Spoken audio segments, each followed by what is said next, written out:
Дэлхийн ертөнц хизээж доктортой уур амьсгалтай байгаагүй. Геологийн цаг хугацааны явцад олон удаагийн мөсдөлгийн болон дулаарах үеүүдийг даван туулж уур амьсгалын эрс өөрчлөлтөд өртөж ирсэн. Хэдэн 10,000 жилийн турш үргэлжилсэн мөсдөлгийн үеийн дэлхий дээрх амьдралын хэв маягийг өөрчилж, биологийн төрөл зүйлүүдийг шинэ нөхцөл байдалд дасан зохицоход хүргэж байв. Харин өнөөдөр дэлхийн уур амьсгал байгалийн мөчлөгөөс илүү хурдан өөрчлөгдөж, хүний үйл ажиллагааны удалмаас өмнө нь тохиож байгаагүй түвшинд хүрээд байна. Энэ бичлэгээр уур амьсгалын өөрчлөлтийн шалтгааныг ойлгомжтой тайлбарлаж, түүхэн жишээгээр дулаарах процесс хэрхэн өрнөдгийг шинжлэх ухааны үндсэлтэйгээр тайлбарлана. Эцэст нь өнөөгийн уур амьсгалын өөрчлөлт хэр хурдтай явагдаж байгааг мөн ярих болно.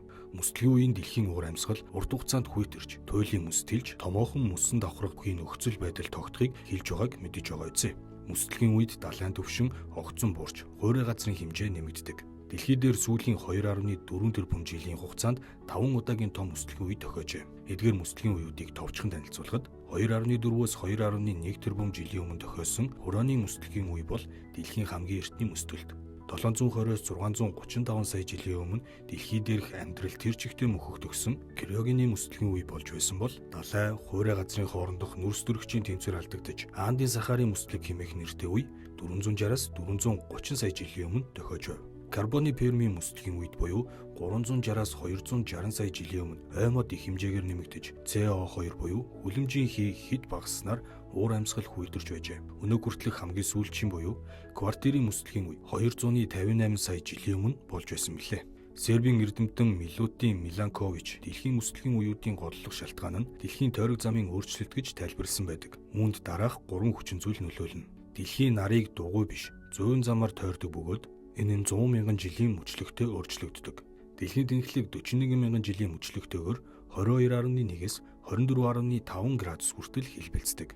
Дэлхийн тэнхлэгийн эргэлт 26,000 жилийн мөчлөгтэйгээр өөрчлөгдөж, улирлын онцлогийг өөрчилдөг. Эдгээр өөрчлөлтүүд нь дэлхий рүү ирэх нарны цацрагийн хэмжээг өөрчилж, мөслөг үүсэх эсвэл дулаарах нөхцөлийг бүрдүүлдэг байна. Дэлхийн уур амьсгалд нүрс төрөгчийн эсэл буюу CO2 чухал үүрэгтэй. Хэрв агаар мандлын CO2 бага байвал дэлхийн температур буурч мөслөг эхэлдэг. Жишээ нь карбоны пермийн мөсдлийн үед ой модны тархалт хит их нэмэгдэж, мод ургамал CO2-оор хооллдог учраас агаар мандал дахь CO2 буурч хүйтрэлт бий болсон байна. Мөн далайн температур багасах үед CO2 илүү их уусаж, агаар мандал дахь нүрс төрөгчийн концентрац буурдаг байна. Газар зүйн өөрчлөлт ба далайн урсгал мөн мөсдлийн үеийг эхлүүлж болно.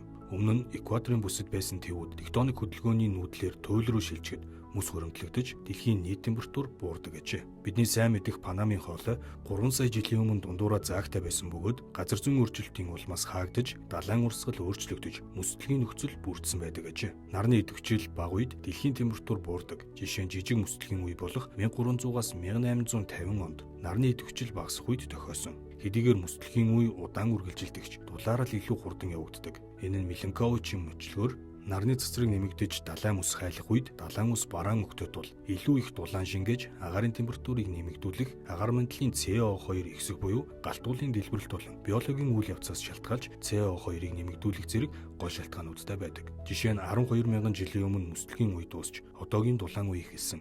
Энэ үед далайн түвшин огцом нэмэгдэж, ой мод ургамал тархаж, хүн төрлөختөн суурьшмал амьдралд шилжсэн байна. Хэрэв байгалийн мөчлөгийн дагуу бол өнөө үед дэлхийн уур амьсгал айжмаар хүйтэрч байх ёстой. Гэвч сүүлийн 150 жилийн дотор дэлхийн температур Цельсийн 1.2 градусаар нэмэгдсэн нь түүхэн хэмжээнд буюу урд өмнө нь тохиолдож байгаагүй хурдтай байгааг илтгэж байгаа юм. Шинжлэх ухааны судалгаагаар дэлхийн CO2-ын түвшин 1750 онд 280 ppm байсан бол одоо үед 420 ppm болж нэмэгдсэн буюу агаар мандал дахь нүрс төрөгчийн давхар эслийн концентрац 1 сая агаарын молекул тутамд 280-аас 420 болж өссөн гэсэн үг юм. Үүнээс гадна мал аж ахуй, газрын тосны олборлолтоос үүдэн метан буюу CH4 анхаарал хандуулах үс хэмжээгээр нэмэгдсэн байна. Энэ бүхэнд хэлбэрхэн дүгнэлт хийж болох юм. Өөрөөр хэлбэл сүүлийн 150 жилийн хугацаанд дэлхийн уур амьсгал огцом дулаарч байгаа нь хүлэмжийн хийнүүдийн өсөлттэй шууд холбоотой. Энэхүү дулаарлал нь байгалийн мөчлөгийн хүрээнд буюу дэлхийн мөслөг болон дулаарлын үетэй холбож тайлбарлагдах боломжгүй бөгөөд гол шалтгаан нь хүний үйл ажиллагаа болохыг олон улсын судалгаанууд нотолсон. Агаар мандал дахь CO2-ын түвшин сүүлийн 800 мянган жилийн дотор байгаагүй өндөр хэмжээнд хүрсэн бөгөөд энэ өсөлт нь аж үйлдвэрийн хувьсгалаас хойш үний үйл ажиллагаатай давхцаж байгаа юм. Байгалийн гаралтай CO2, чулуужсан түлшний шаталтаас үүссэн CO2 өөр изотопын найрлагатай байдаг. Судалгаагаар агаар мандал дахь CO2 нь ихэвчлэн нүүрс, газрын тос, байгалийн хий зэрэг чулуужсан түлшнээс үүссэн болохыг нотолсон байна. 1970 оноос хойш далайн дулааны агуулмж тасралтгүй өссөөр байгаа. Дэлхийн гадаргуугийн дулааны 90%-ийг далай шингээдэг тул далайн температурын өсөлт нь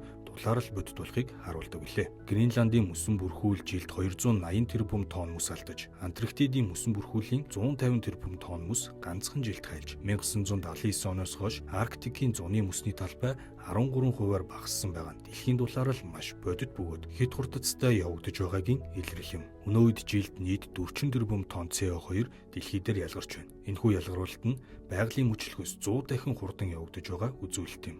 Дэлхийн уур амьсгалын хүчин зүйлсийн улмаас мөчлөгтэйгээр өөрчлөгдөж ирсэн. Гэвч өнөө үед дэлхийн дулаар л ийхүү урд өмнө нь байгаагүй хурдцтай явагдаж, үүний гол шалтгаан нь хүний үйл ажиллагаа гэдэг нь ойлгомжтой. Хэрв энэ хандлага үргэлжилбэл бид ирээдүйд шин төрлийн уур амьсгалын 90 үе рүү шилжихэд хүрнэ. Хэрв энэ хандлага үргэлжилбэл 21-р зууны сүүл гэхэд дэлхийн температур 2-оос 4 градус Цельсээр нэмэгдэх эрсдэлтэй бөгөөд энэ нь байгалийн гамшигуудыг улам ихсгэх аюултай юм.